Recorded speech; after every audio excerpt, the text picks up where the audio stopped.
Hey everybody, David here, and today I'm going to be talking about Arrow Season 6, Episode 6, Promises Kept.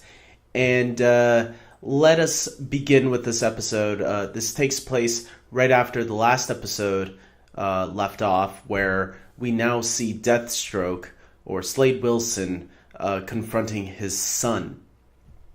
And I'm gonna say, this was I really liked a lot of this the father son aspect of Slade and his son kind of bonding. I guess there's some tensions there. Obviously, Slade's son Kane doesn't really 100% trust his father, and neither does his men, and for good reason too. Specifically when they find Oliver Queen, spying on them, and when they actually had Oliver captured, there was that moment where they had Oliver tied up to the chair, and Kane was being tempting Slade to kill him. There was a part I was wondering, oh crap, what are they gonna do here? Like, how is Oliver gonna get free? Is Slade actually gonna turn bad again? But obviously he didn't, and he resisted temptation. And I like that he even said later on that if it wasn't for you mentioning William, I probably would have killed you. I was being tempted, and I was about to cross that line. I thought that it was interesting that they allowed Slade to struggle with that idea, because this is his boy. This is the kid that he raised, and I like that we got a little name drop of Grant, confirming that yes, Grant Wilson does exist. Now, if you guys don't remember, if you guys don't watch Legends of Tomorrow, in Legends of Tomorrow Season 1, there is an episode called Star City 2045, I think it was. And it takes place in the future, showing an old Oliver Queen, and Connor Hawke, who is actually John Diggle Jr., is the new Green Arrow at that time. And also in the future, we see the future Deathstroke, which is Grant Wilson. Which is clearly the younger child, because Slade himself didn't even know about Grant, because apparently Slade's wife didn't even want Slade to know about this kid, that she even wanted to get rid of it at one point. I thought the whole Deathstroke storyline in this episode was really great, continuing from last week. We even got more flashbacks, but instead of like last week, where it was taking place before he went on the island, the flashbacks in this episode actually took place after he got off the island, which I thought was really cool. Probably I even liked it more than last week's flashbacks, which I really enjoyed too. But seeing how the Mirakuru was affecting him after he got off the island, at first it wasn't affecting him. He was even training with his son, but then you started seeing the effects of it, and especially when Shadow came back, that took it to the whole new level of that's where his craziness was starting to affect him. The Mirakuru was taking effect of him again, and I love that. I love seeing how all of that played out, to the point where he even sees on the news when Oliver Queen gets off the island. All of that, all the Slade Wilson stuff in this, the Deathstroke stuff in this episode was terrific. I really enjoyed it.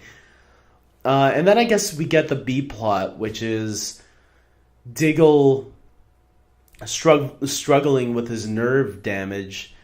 And I like that there was a great scene where he did tell Lila about it, but Lila got kind of upset about it. As the more they talked about it, that she kind of got upset. I love that Lila was in this episode. We don't get enough Lila in these seasons, I think, sometimes, or at least this season we haven't been getting enough of her, and I think Argus could play a huge role. If you've been watching Legends of Tomorrow, I think Argus will have a role to play in the future. But yeah, I'm glad Lila was back in this episode. I'm glad they remembered to bring back John Diggle Jr. Because I feel like sometimes they forget that Diggle and Lila had a kid. So it's nice, and especially now that they dropped Grant Wilson's name, I think it was a nice callback to that episode of Legends of Tomorrow. Obviously, a lot of secrets came out in this episode because eventually John was forced to tell the Team Arrow the secret and apologize to everybody. So this was like letting out all the secrets that John's been hiding, the drug that he's been taking to kind of control himself. And I thank God someone remembered that Curtis, helped Felicity walk again, and that he should have been the first one that Diggle should have went to. And that is so true. I'm glad Curtis brought that up. I thought that was a great thing to point out. Why didn't you? Come on, Diggle, get more brains, man. I love Diggle, but sometimes the characters on these shows, they forget things that should have been kind of obvious. But sometimes I like to give the writers a little bit leeway. But there's other people there's other people not like me that will say that as well. Why didn't you guys do that? So it just slipped Diggle's mind, I guess. And obviously there was that little interaction between Black Canary, Dinah, and Diggle, where they talked about not keeping secrets, but obviously Dinah has her own little secrets. I actually didn't mind the dragon, the villain of this episode that Team Arrow was going up against.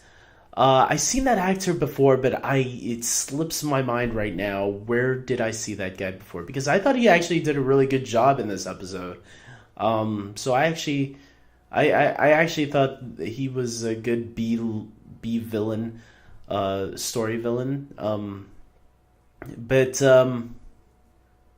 Yeah, you know what? This episode was really good, guys. That's all I can really say about this. I wasn't disappointed at all. I was really enjoying every minute of it. This was a great continuation from last week. I'm glad they did not kill Slade, because that was something I was worried about. I felt like they were trying to set up Slade's death. But thankfully Slade is still alive and walking out there in the world. So thankfully we might be able to see him again. And I'm really hopeful on that part that we will see him again, because Manu Bennett is so awesome as this character, and his interaction and friendship now with Oliver Queen is a lot more, it's even more interesting now than it was before. And I loved it before too, the enemy aspect. They were friends that became enemies, but now they're friends and supporting one another, which I find really interesting and a great new dynamic for the two actors and the characters. So with that being said, this was a really good episode. I hope you guys, if you are watching, please comment below and tell me your thoughts on the episode, any predictions. I saw the preview for next week's episode. It looks great. It looks like a lot of shit is going down next week, so can't wait to see that. And I'm gonna end this here. So I hope you guys like and subscribe, and until next time, take care.